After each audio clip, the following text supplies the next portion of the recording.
Kalau saya boleh bilang, second wave pasti akan datang. Tapi sebenarnya first wave kita ini masih naik terus. Ternyata setelah di tracing rumah sakit sebelumnya itu dia sudah dinyatakan PDP, tapi dia nggak jujur. Karena saya di kota yang sangat endemis, saya anggap semua orang ODP.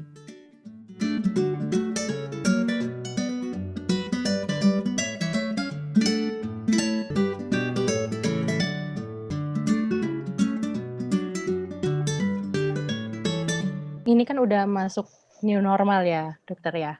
Berarti kan yang tadinya ibaratnya terkurung nih di dalam rumah, tiba-tiba terlepas, hura-hura semua, balas dendam nih ceritanya.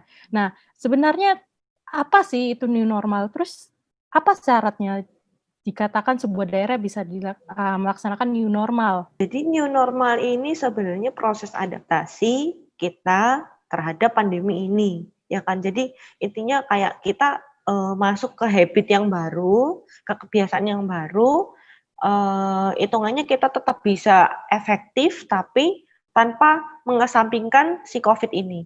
Nah, syarat new normal sebenarnya dari WHO itu intinya adalah kasus COVID ini terkendali dan ada kebijakan untuk ngatur di tempat kerja bisa jaga jarak, di tempat ramai bisa jaga jarak, bisa ngurangin kasus di masyarakat dan intinya itu kasusnya terkontrol.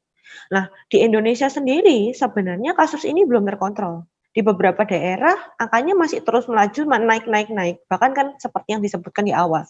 Tiap hari kita nambah 1.000 kasus. Memang tracing kita sekarang udah lebih meningkat dibandingkan dulu. Pengecekannya alat-alatnya PCR, rapid test, kita sudah lebih punya dibandingkan waktu dulu awal masih kita COVID, kita kan hampir nggak punya. Nah, tapi angka itu tambah lama tambah naik. Nah, kalau misalnya tambah naik berarti sebenarnya ini kan masih belum terkontrol. Tapi memang kita harus lihat kondisi di lapangan. Banyak yang istilahnya harus kerja kan, harus kerja kalau enggak ya enggak dapat makan. Banyak orang yang bilang gini, "Enggak apa-apa wis, enggak apa-apa mendingan kena kerja itu masih ada probabilitas 50% kena corona, 50% enggak. Daripada enggak kerja sama sekali nanti mati, tapi matinya karena kelaparan kan enggak enak." Jadi buah si malakama kan karena COVID ini. Nah, dokter, ini kan kondisi new normal ini kan kita semua kembali beraktivitas nih ya. Terus sedangkan kita ketahui bahwa kita banyak kehilangan tenaga dokter ini, tenaga medis sendiri. Seperti tadi ada 175 dan sekarang catatan ID 35 dokter meninggal dunia sama pandemi corona. Nah, itu bagaimana dokter? Tanggapan dokter sebagai tenaga medis ya, terutama yang langsung menangani di garda depan. Ya, itu saya turut berduka sih terhadap tenaga-tenaga medis, dokter, perawat, radiografer, ataupun tenaga-tenaga medis yang lain yang istilahnya ya terinfeksi virus corona ini waktu mereka melayani. Ya, karena kasusnya ini makin overload, pasien yang ditangani makin banyak, mungkin juga nggak menutup kemungkinan banyak tenaga medis yang juga kecapean, atau terinfeksi dari pasien yang berbohong. Ada juga loh pasien yang berbohong waktu datang ke IGD, sudah dibilang PDP, tapi harus kalau rawat inap, lemes kan, harus dibilang masuk isolasi. Tapi pasiennya nggak mau masuk isolasi, karena nanti stigma di masyarakat. Jadinya datang coba ke rumah sakit lain lagi, bilang, oh nggak apa-apa kok, ternyata waktu dicek, loh pneumonia, PDP ini. Nah, terus barusan ketahuan tenaga medis yang awal, dipikir ini pasiennya pasien non-infeksi. Habis gitu ketularan lah pasien yang dari PDP itu tadi. Banyak kasus yang seperti itu di lapangan. Kan dulu pernah saya baca di koran ada yang dari Jogja, pasiennya dari Bandung atau Sukabumi, coba ke Jogja, di Jogja dinyatakan PDP, Jogja dia nggak mau diisolasi juga, pindah lagi ke kota lain, dinyatakan PDP lagi, akhirnya sampai di rumah sakit mana, tetap dinyatakan PDP meninggal dunia. Ternyata setelah di tracing rumah sakit sebelumnya itu dia sudah dinyatakan PDP, tapi dia nggak jujur.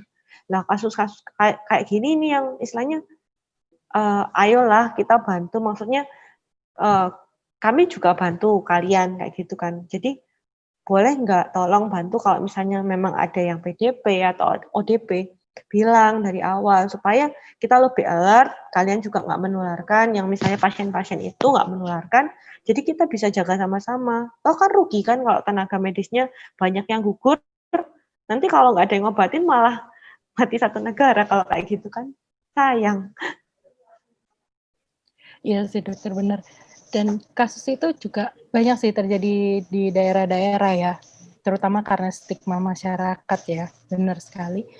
Jadi kalau dengan adanya stigma masyarakat seperti itu, lalu dengan kondisi masyarakat kita yang kurang patuh nih, akankah kemungkinan ada second wave nih dokter, kalau kayak gini? Sedangkan kita tahu pasien kita nih udah banyak banget, dan terus tiba-tiba ada second wave yang banyak. Kalau saya boleh bilang, second wave pasti akan datang. Tapi sebenarnya first wave kita ini masih naik terus. Jadi kalau dibilang second wave, ini masih nambah terus loh jumlahnya. Jadi ini mungkin second wave yang datang terus-terusan kayak gitu. Bisa makin jadi apalagi ini sekarang kan sudah new normal ya. Sekarang sudah new normal. Sebenarnya mungkin dari pemerintah new normal mereka ingin masyarakat bekerja jadi tetap bisa dapat penghasilan, tetap bisa dapat makan kayak gitu. Tapi kan sebenarnya pemerintah juga sudah menganjurkan kita kan untuk kalau misalnya nggak perlu apa-apa di rumah aja, yang perlu keluar yang kerja aja atau memang untuk beli bahan kebutuhan.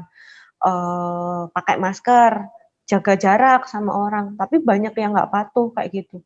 Lah, pasti akan ada second wave, saya yakin. Dan jumlahnya ini akan tambah meningkat. Sekarang aja jumlahnya masih terus meningkat terus. Ada lagi stigma lain nih. Tadi kan di awal udah diomong ya, mungkin anak-anak muda itu paling mentok OTG. Benar nggak dokter? Enggak, ada pasien saya umur 20 tahunan jadi PDP. Ada pasien anak kecil umur 3 tahun PDP. Nggak hanya orang tua kok yang jadi PDP. PDP itu pasien yang kena infeksi paru ya. Jadi nggak kok kalau dibilang anak muda cuman OTG aja, enggak. Mungkin anak muda juga banyak yang PDP, banyak yang kena infeksi paru, banyak yang pneumonia. Cuman mungkin karena kapasitas parunya lebih besar, kan istilahnya lebih fit. Jadi mereka ambang rangsang seseknya itu lebih tinggi. Jadi mereka lebih gak gampang berasa sesek. Tapi sebenarnya mereka sudah PDP kalau misalnya kita foto toraks. Mungkin kalau kita foto semua orang yang ada di Indonesia gitu kan kayak screening massal sudah banyak yang jadi PDP. Kayak yang saya jelaskan di slide ini. Jadi kalau di masyarakat ada orang, kita mesti bedakan dulu dia punya gejala atau enggak. Kalau dia misalnya enggak punya gejala, terus habis gitu di swab, ternyata swabnya negatif, ya memang bukan COVID. Tapi kalau dia nggak punya gejala, terus kita lakukan swab massal, kayak di Korea ya, di Korea kan mereka melakukan swab massal, ternyata hasilnya positif, itu barusan kita bilang OTG. Tapi itu di paru-parunya juga nggak ada yang pneumonia atau lain-lain. Kalau misalnya dia ada gejala sampai ada pneumonia atau infeksi paru, tapi nggak ada infeksi besar, dia ada gejala seperti demam, batuk, pilek, sakit mah, mual, diare, tapi dia nggak ada infeksi paru. Itu kita bilang ODP, orang dalam pemantauan. Nah, kalau misalnya dia ada pneumonia, kita bilang PDP. Dan itu mesti dibuktikan dengan swab. Kalau misalnya swabnya nanti positif, kita bilang itu kasus konfirmasi. Ini 100% COVID nih. Kalau misalnya swabnya negatif, itu bisa bukan COVID. Tapi perlu diketahui bahwa virus COVID ini, virus COVID-19 ini virus RNA, jadi dia sangat tinggi resiko mutasinya. Sehingga banyak yang di UNER aja kan sudah menemukan ada 2 kasus mutasi, sudah ada mutasi 2 jenis lagi COVID yang baru. Itu belum dengan sekarang loh yang tambah banyak kasusnya mungkin bisa mutasi jadi lebih banyak, kadang kayak gitu. Gitu. Jadi kalau misalnya ada pasien yang di rumah sakit, pasien yang PDP ini, dari swab memang kadang ada negatif, tapi dari hasil ronsen, dari klinis, dari CT scan toraks, ternyata dia mengarah sekali ke arah COVID. Kita tetap sarankan untuk dijalankan prosedur-prosedur yang lainnya, itu sesuai PDP. Kenapa? Ya kita jaga, jangan sampai agar lebih banyak yang nggak ketularan gitu loh. Keluarga, atau mungkin yang nanti ngangkut-ngangkut, yang tukang bersih-bersih, itu jangan sampai ketularan kayak gitu. Nah, dokter, kita kembali lagi ya. Berarti mungkin bisa dijelaskan lebih detail nih. Ini kan kita udah tahu ya bahwa orang-orang yang kalau misalnya bisa kita sebut PDP, ODP itu syaratnya seperti apa. Lalu kembali beraktivitas, syaratnya new normal itu seperti apa sih? Syaratnya kembali beraktivitas, syaratnya new normal itu kasusnya sudah terkendali. Misalnya, bahwa COVID ini sudah bisa dikendalikan. Ditandai dengan apa? Kasusnya semakin lama semakin turun. Kalau sekarang belum, kasusnya setiap hari selalu ada peningkatan kan, 1000 lebih tiap hari. 2, kapasitas sistem kesehatan kita mampu untuk memeriksa, menguji, mengendalikan ini, dan melacak kontak-kontak yang ada dan melakukan karantina. Terus 3, resiko virus corona ini bisa diminimalkan. Contohnya apa? Contohnya misalnya di mal di Jakarta, itu sudah ada yang menerapkan mall-nya nggak pakai pencetan tangan lagi, tapi pakai pencetan di kaki dan segala macam. Terus habis itu terhadap orang di panti jompo, orang-orang di fasilitas kesehatan itu bisa terkendali. Dalam arti kalau misalnya orang mau ke fasilitas umum itu aman, nggak resiko tertular di tempat-tempat umum. Ya, misalnya bisa dilakukan sih dengan pola hidup bersih sehat kayak gitu, jaga jarak kayak gitu, nggak berkerumun rame-rame, itu kan meningkatkan resiko. 4, kebersihan selalu harus dijaga, yaitu dengan langkah-langkah pencegahan di tempat kerja, terus jaga fisik, cuci tangan selalu ada, terus habis itu resiko kasus impor bisa dikelola, dalam arti pas habis gini kan nanti dibuka untuk penerbangan. Pemerintah itu mampu untuk mengendalikan kalau misalnya kita bisa men-tracing, oh ada orang dari luar negara lain yang masuk ke negara kita, itu bisa di-tracing ini pasien ini, orang ini kira-kira COVID apa bukan. Kalau COVID otomatis nggak boleh dibiarkan jalan-jalan. Nanti jangan sampai, oh orang ini COVID dari negara A. Terus mari gitu pergi ke Bali. Terus habis gitu jalan-jalan di Bali, padahal dia membawa COVID atau mungkin OTG. Terus dia nularin di kota tertentu, misalnya dia lagi jalan-jalan kayak gitu kan, itu kan berbahaya. Terus yang keenam, masyarakat punya suara dan dilibatkan. Nah ini kan otomatis yang poin nomor 6 ini, terutama berarti masyarakat juga harus ikut berpartisipasi di new normal. Caranya ya jangan neglect gitu loh. Maksudnya kalau misalnya anjuran pemerintah, anjuran WHO kayak apa, pakai masker, jaga jarak, itu ya dipatuhi, jangan nggak mau nurut kayak gitu. Kalau nggak mau nurut, kasus kita tambah banyak ya sebenarnya itu belum new normal sih, cuman ya mungkin ya kita harus lihat dari sisi lain ya, maksudnya pemerintah juga kan ada pemikiran yang lain kenapa new normal ini harus dijalankan kayak gitu, tapi kita harusnya bisa ikut berpartisipasi untuk membantu supaya new normal ini bisa terlaksana, kita bisa hidup berdamai dengan corona, tapi selamat gitu. Jangan nggak mau ikut new normal, semaunya sendiri, tapi habis itu kita bawa bencana entah buat diri sendiri atau buat keluarga kita.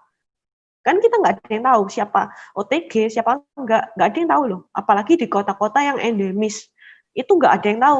Kalau misalnya saya, jujur saya karena saya di kota yang sangat endemis, saya anggap semua orang ODP.